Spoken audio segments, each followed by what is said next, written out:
You point out that money, the concept of money that we believe in together as a fiction, is still covered with images of gods and totems.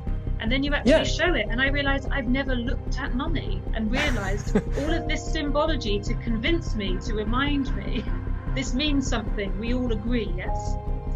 Yeah, I mean, 50,000 years ago, two sapiens meet in the savannah somewhere, and they don't know each other, and they want to trade.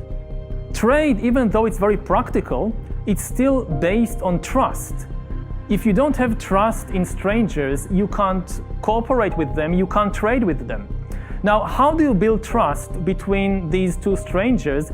The most common way to do it is to tell a story about an ancestor which is common to both of us. Yes, we don't know each other personally, but we are actually both descendants from the same common ancestor. So ancestral stories, they are always very central to trade, and also a belief in common totems.